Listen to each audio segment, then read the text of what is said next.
Hello guys, তোমরা সকলে কেমন আছো বলো? আশা করি প্রত্যেকে ভীষণ ভালো রয়েছো। আজকে আমি চলে এসেছি নতুন একটা টপিকের উপরে, নতুন একটা ভিডিও নিয়ে। অবশ্যই তোমাদের এই ভিডিওটি ভালো লাগবে, ভালো লাগলে একটা লাইক করে দেবে। চ্যানেলে যদি নতুন কোনো বন্ধু হয়ে থাকো অবশ্যই চ্যানেলটা সাবস্ক্রাইব করে নিতে কিন্তু একদম ভুলবে না।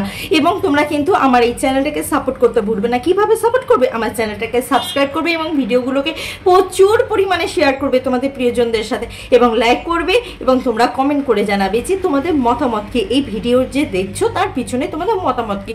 মতামত জানাতে কিন্তু একদম ভুলবে না। তো চলো আজকে মূল ভিডিওতে ঢুকে পড়ি। আজকে আমি সুকন্যাকে নিয়ে কিছু তথ্য তোমাদের সামনে, অজানা তথ্য তুলে ধরতে চলে এসেছি। সুকন্যাকে নিয়ে এমন কিছু কথা আমি তোমাদের সামনে বলবো, বা সুকন্যার ব্যাপারে রিলেটেড কিছু এমন কথা বলবো যে কথাগুলো তোমাদেরকে কিন্তু সবাই এর আগে জানাতে ভুলে গেছে। তো চলো আজকে আমি সেই বিষয় নিয়েই কথা বলি। জানো সুকন্যা আসলে কোথায় থেকে বিলং করে? তোমরা আশা করি নেট দুনিয়ায় এখন সবাই জেনেই গেছো যে সুকন্যা রাতারাতি ফেমাস হয়ে গেছে, এবং সুকন্যা যে আসানসোল থেকে বিলং করে সেটা কিন্তু তোমরা সকলেই জেনে গেছো। এবং সুকন্যার যে 1.5 বছরের একটা সন্তান রয়েছে সেটাও কিন্তু তোমরা সকলেই জেনে গেছো। এরপর আসি ওই ফোনদ্বীপের পাতানো দিদির কিছু কথায়। ফোনদ্বীপের পাতানো দিদি দেখো এই প্রুফটা দিয়েছিল, দেখতে পেয়েছো? হ্যাঁ, এই প্রুফটা দিয়েছিল। এই প্রুফটা যেটা লেখা আছে না, মানে টিনার ছবি দেওয়া আছে, দেখতে পাচ্ছ? এটা অ্যাকচুয়াল কার কি তথ্য সমস্ত কিছু আমি দিয়ে দিয়েছি। দেখো এই যে টিনার যে তোমরা প্রোফাইলটা দেখলে, সেই প্রোফাইলটা আমি দেখো তোমাদের সামনে শো করছি, দেখতে পাচ্ছ? এখানে কিন্তু লেখা আছে বাতকুল্লা। কোথায় লেখা আছে? বাতকুল্লা। তোমরা এটা কিন্তু সবাই জানো যে 17ই আগস্ট যখন প্রবলেমটা শুরু হয়েছিল, ক্রিয়েট হয়েছিল, তখন কিন্তু তার কাছ থেকে ফোন নিয়ে নেওয়া হয়, এবং তার কিন্তু দুটো চ্যানেল তার কাছেই কিন্তু থেকে যায়। ফোনদ্বীপের কাছেই কিন্তু থেকে যায়, টিনার কাছে কিন্তু থাকে না। সেই রকম টিনারও কিন্তু ফেসবুক আইডিও কিন্তু এই দেখো এই মানুষটার কাছেই কিন্তু থেকে যায়, আর অন্য কারোর কাছে কিন্তু থাকে না। এই মানুষটাই কিন্তু টিনার এই ফেসবুক আইডিটা কিন্তু নিয়ে নিয়েছে। তাহলে এই যে তোমাদের ফোনদ্বীপের পাতানো দিদি দেখালো না, দেখো দেখো কে কে বন্ধু, দেখতে পাচ্ছ?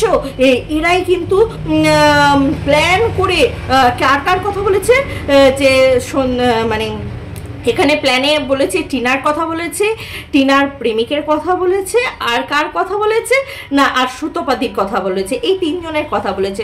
কই সুতোপাদিকে তো ওখানে দেখাতে পারলো না ফ্রেন্ড লিস্টে। তাহলে যে সুতোপাদি ফ্রেন্ড লিস্টের মধ্যে নেই সেটা এখানে কিন্তু পরিষ্কার হয়ে গেল।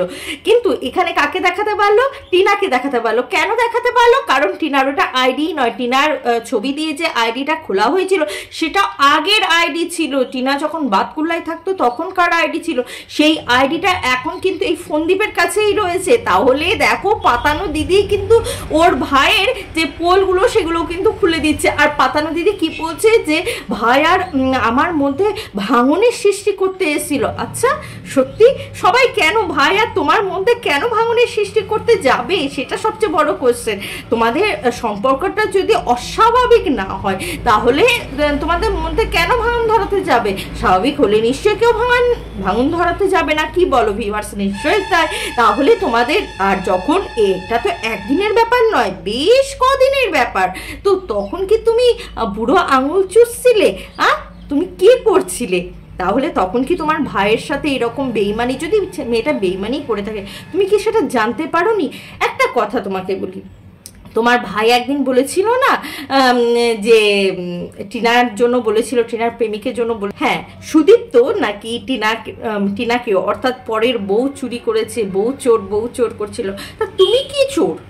তুমি কি চোর ফোনদ্বীপ? তুমিও তো পরের বউ চুরি করেছো। তুমি তো পরের বউ চোর, অন্য কেউ তো নয়। তুমিও পরের বউ চোর। বুঝতে পারছো তুমি কত বড় ড্যাশ? সেটা কি বুঝতে পারছো তুমি? আমরা নয় জানতাম যে টিনা চরিত্রহীন, টিনা বাজে, টিনা এই, টিনা ওই, টিনাকে এত তোমরা ভিউয়ার্সরা বাজে বাজে কথা বলে ভরিয়ে দিয়েছে। খুব ভালো কথা। তা আজ আমি তোমায় কিছু কথা বলি। ফোনদ্বীপ, তুমি তো চরিত্রবান। তুমি যদি চরিত্রবান তা তুমি এরকম কাজ কেন করলে? তোমার তো এরকম কাজ শুট করে না। তুমি এরকম কাজ কেন করলে? কোন সাহসে করলে? তুমি তো ভালো চরিত্রবান ছেলে, মা বাবাকে দেখো। তাহলে এত পরের বাড়ির বউকে দেখতে যাও কেন? পরের বাড়ির বউয়ের কোথায় কোথায় ব্যথা লাগলো, কোথায় কোথায় ব্যথা, সেইগুলো দেখতে যাও কেন?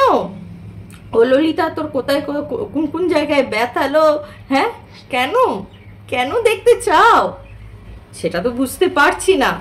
হ্যাঁ, অবশ্যই আমার ভিউয়ার্সরা কিন্তু বুঝে গেছে যে তুমি অন্য শুধু একটা মেয়ে, শুধু কি সুকন্যা? না না না না, সুকন্যা ছাড়াও আরও অনেক মেয়ে রয়েছে যারা তোমার সাথে রিলেটেড। দেখবে পর পর প্রমাণ নিয়ে আসবো আর কে কে রয়েছে, আর কোন কোন মেয়ের জীবন ধ্বংস করেছো, সমস্ত কিছুই কিন্তু নিয়ে আসবো। তুমি যদি চরিত্রবান হতে না, তাহলে আলটিমেটলি তুমি এইভাবে অন্য কারোর সাথে রিলেশনে জড়াতে পারতে না। আর রিলেশনে জড়ানো এতটা ছি ছি ছি ছি ছি, লজ্জা হওয়া দরকার, জাস্ট লজ্জা হওয়া দরকার।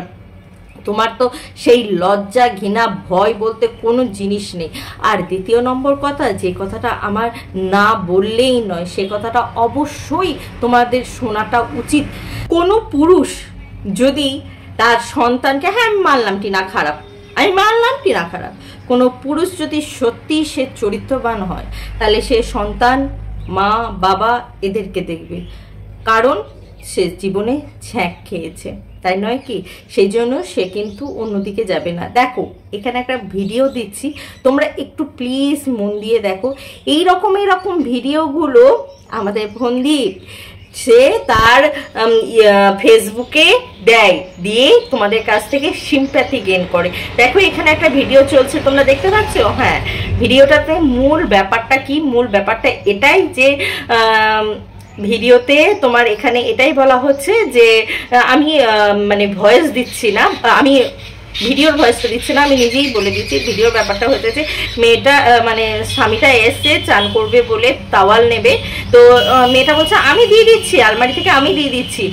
তখন স্বামীটা বলছে না আমি নিজেই নিচ্ছি। যখন নিজে নিতে গেল তখন দেখতে পেল যে একটা ছেলে ঢুকে। তখন তার মাথায় তো কি বলবো, তখন তার মাথা তো খারাপ হয়ে গেল। খারাপ হয়ে যাওয়ার পর সে কিন্তু তার বউকে মানে রাগের মাথায় খুব মারধর করেছিল। অ্যাকচুয়ালি আমাদের ফন্দীপ ভাইও মারধর করেছিল, বুঝতে পারছো না, একদম রিলেটেড হয়ে গেছে বলে। এরপর দেখো ঘটনাটা কি করছে। তারপর মেয়েটা কিন্তু নিজের কে বাঁচানোর জন্য বলেছিল এই খবরটা যেন কেউ কখনো জানতে না পারে। তারপরে মেয়েটা কিন্তু নিজের জায়গাটা ঠিক করার জন্য এবং পারিপার্শ্বিক চাপের জন্য সে কিন্তু ছেলেটাকে জেলে পাঠিয়েছিল। এখানে কিন্তু ফন্দীপকে কিন্তু জেলে পাঠানো হয়নি। টিনা যদি সেরকম মেয়ে হতো না, টিনাকে এতভাবে নিচে নামানো হয়েছে, টিনা যদি সত্যি মানে ওকে যে টাইপগুলো বলা হয় সত্যিই সেই টাইপের যদি হতো না, তাহলে ও আজকে কিন্তু জেল খাটতো। কিন্তু টিনা যথেষ্ট বুদ্ধিমতী এবং খুব ভালো মেয়ে, যে কারণে আজও অবধি কিন্তু সম্মান করে যায়। সেই জন্য কিন্তু সে সেইভাবে কোনো কথাই কিন্তু সে মানে ওর আগের শ্বশুরবাড়ির জন্য কিন্তু কোনো দিন কিন্তু বলেনি এবং বলেও না। যেটুকু প্রয়োজন বললে নয় সেটুকুই বলে।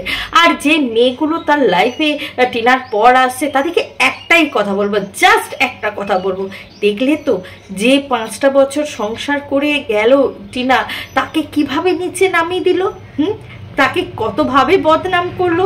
সেখান থেকে তোমরা কি ভাবছো তোমাদেরকে তারা বদনাম করবে না?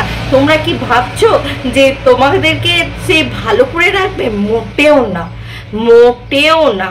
এই যথেষ্ট যথেষ্ট যথেষ্ট বাজে টাইপের।